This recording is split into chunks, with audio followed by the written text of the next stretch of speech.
जय हिंद साथियों, आप सभी का स्वागत करता हूं आप सभी के अपने चैनल टारगेट सिलेक्शन में। साथियों, सीटेट का एग्जाम जनवरी महीने में आपका होने वाला है और सीटेट जनवरी 2023 परीक्षा के लिए सीडीपी के यानी कि बाल विकास के 30 ऐसे साथियों क्वेश्चंस मैं आपके लिए लेकर आया हूं जिनको अगर आप पढ़ लेते हो, जिनको अगर आप देख लेते हो तो आपको साथियों कोई हरा नहीं सकता आपके एग्जाम में। तो सुपरफास्ट तरीके से साथियों इस क्लास को देखेंगे और इन 30 प्रश्नों में से साथियों आपका स्कोर जो होना चाहिए वो 12 से 13 प्रश्नों का कम से कम होना ही चाहिए। तो बिल्कुल शून्य से उठाऊंगा और शिखर तक आपको ले चलूंगा। पहला प्रश्न आपकी स्क्रीन पर है कि विकास जो शुरू होता है ना, वो कौन सी अवस्था से शुरू होता है?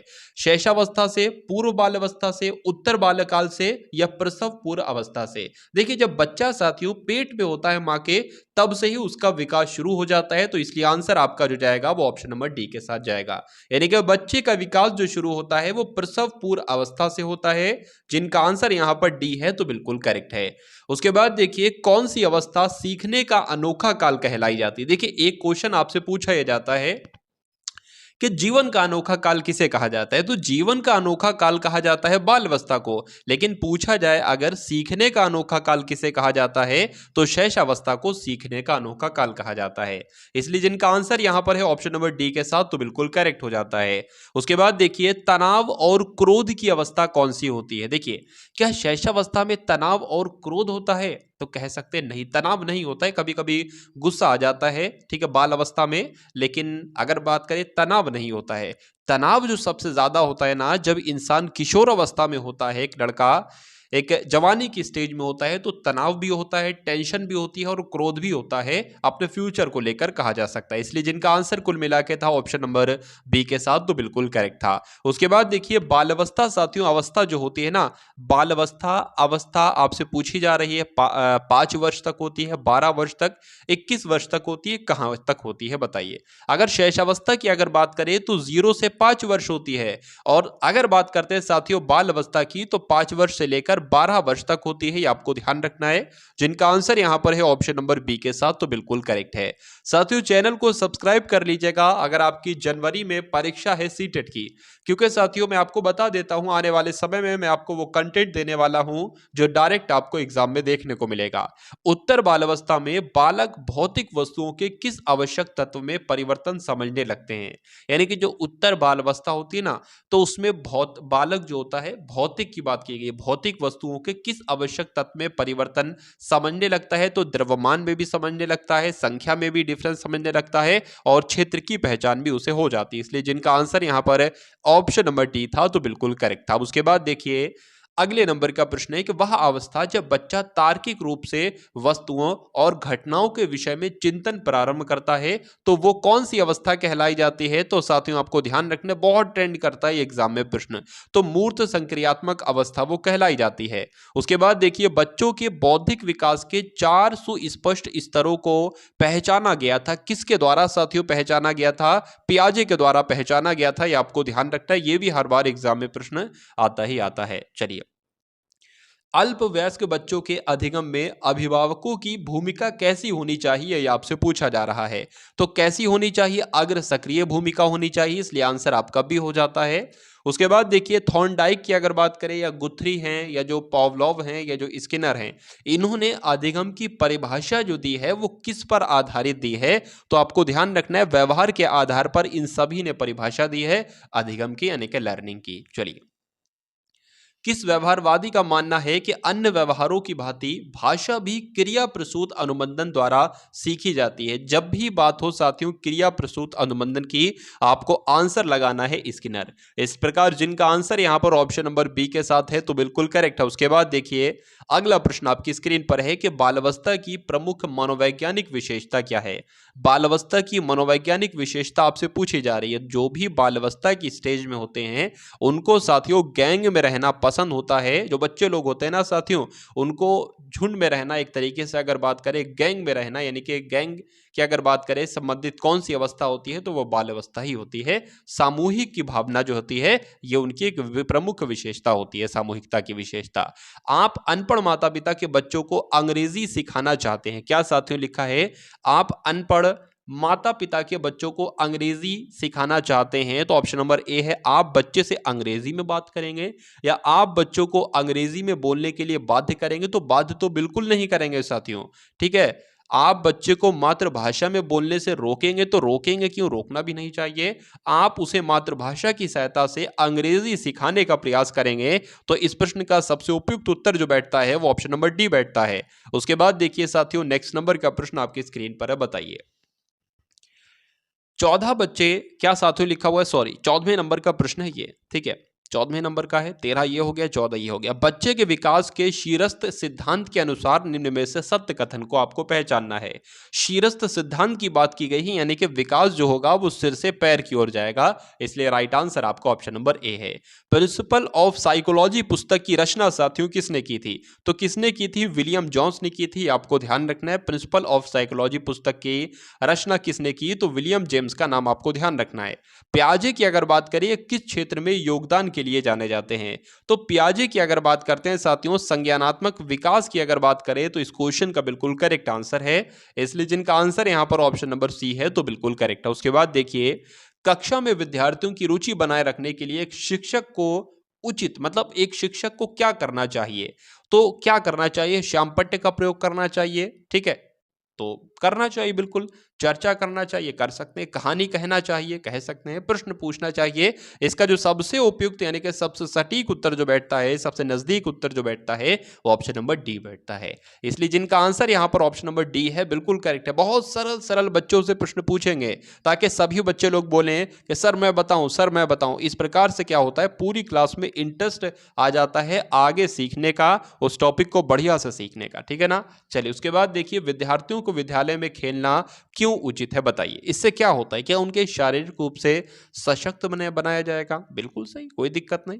शिक्षकों के लिए काम आसान होगा, ऐसा क्या भाई, ये समय बिताने में सहायक होगा, ठीक कह सकते हैं, लेकिन इससे उपयुक्त अगर हमें उत्तर मिलेगा तो उसको लगाएंगे हम। ये सहयोग एवं संतुलन का विकास करेगा, ये आपका बिल्कुल सही, यानी कि जो सबसे सटीक उत्तर बैठ रहा है ना वो ऑप्शन नंबर डी बैठ रहा है। उसके बाद देखिए, नेक्स्ट नंबर का प्रश्न आपकी स्क्रीन पर है, बताइए।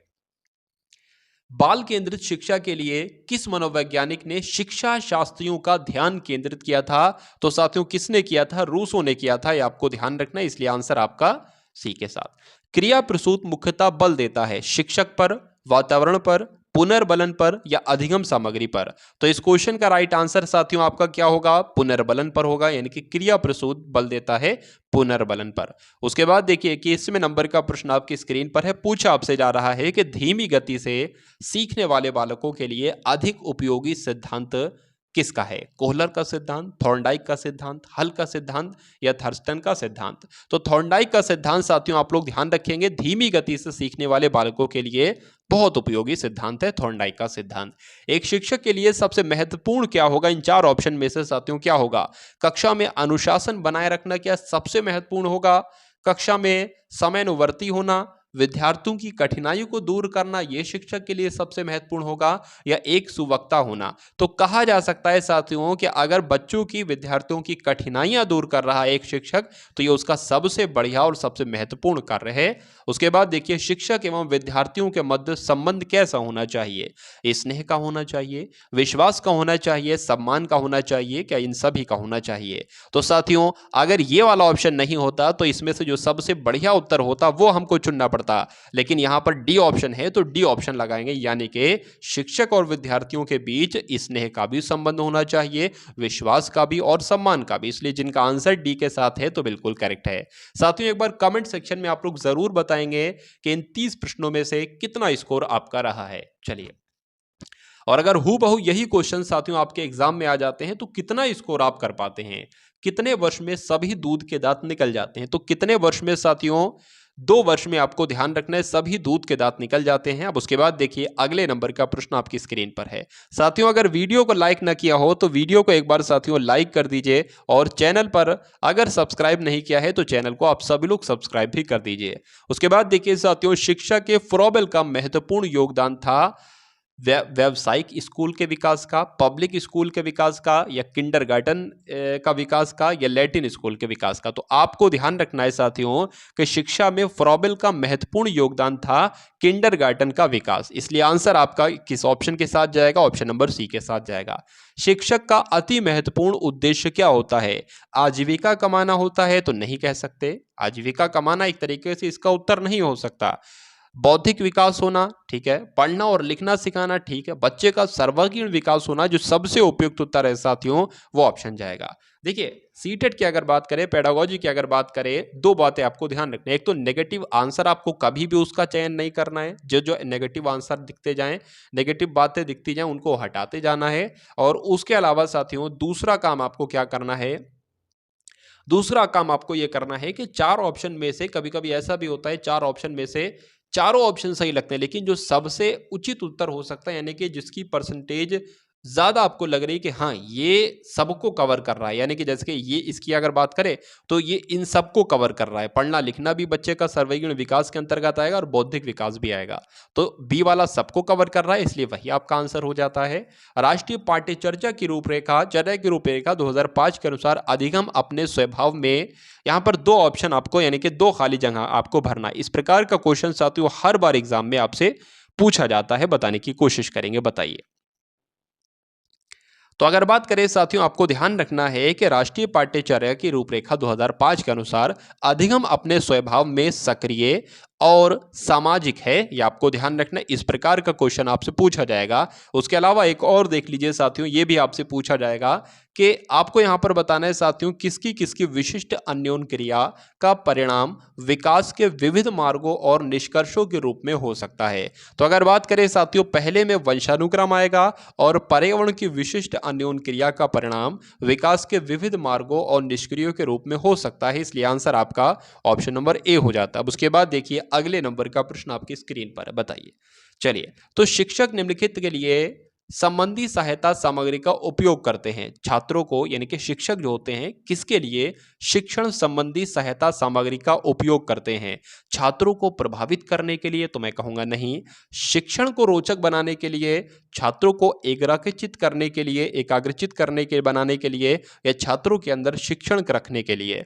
तो सबसे सही और सबसे बढ़िया उत्तर जो आपको लग रहा है ऑप्शन नंबर बी लग रहा है, और आपका भी आंसर यहां पर ऑप्शन नंबर बी के साथ जा रहा है। उसके बाद देखिए साथियों, अगले नंबर का प्रश्न आपकी स्क्रीन पर है, समूह और सहभागिता। क्या समूह और सहभागिता द्वारा सीखने के अभ्यासों को निरुत्साहित किया जाना चाहिए, अनदेखा किया जाना चाहिए, प्रोत्साहित किया जाना चाहिए? तो बिल्कुल साथियों, यानी कि जो समूह में और सहभागिता द्वारा सीखने के अभ्यासों को प्रोत्साहित किया जाना चाहिए, राइट आंसर आपका सी के साथ जाएगा।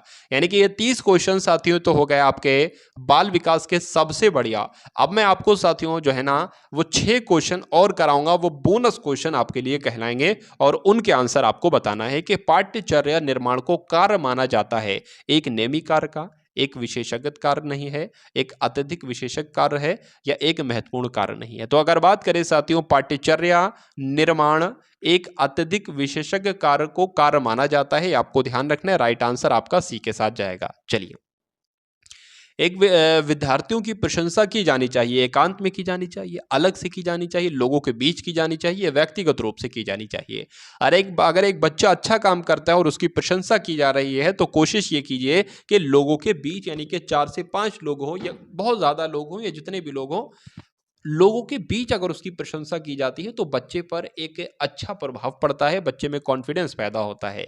उसके बाद देखिए अगले नंबर का प्रश्न आपकी स्क्रीन पर है कि जब किसी शिक्षक पर प्राधिकारी हावी होते हैं, यानी कि जो उसके उच्च अधिकारी हैं वो हावी होते हैं किसी भी शिक्षक पर, तो उसे अन्य कार्य करने के लिए विवश किया जाता है कि तुम ये काम करो करो करो करो, तो उसकी क्षमता पर क्या प्रभाव पड़ता है? क्या उसकी क्षमता कई गुना बढ़ जाती है, उसकी क्षमता घट जाती है, या अंशतः बढ़ती है, या अप्रभावित रहती है? तो मैं कह सकता हूं अगर कोई शिक्षक है, उस पर कोई जोर दिया जाता है किसी काम को करने का, तो उसकी क्षमता साथियों कैपेसिटी घट जाती है। उसके बाद देखिए निम्नलिखित में से किस एक प्रोजेक्ट सहायता सामग्री नहीं माना जाता? किसको एक प्रोजेक्ट सहायता सामग्री नहीं माना जाता है साथियों? प्रोजेक्ट सहायता सामग्री नहीं माना जाता है, तो क्या होगा इस क्वेश्चन का राइट आंसर, ये आपसे पूछा जा रहा है, बताइए।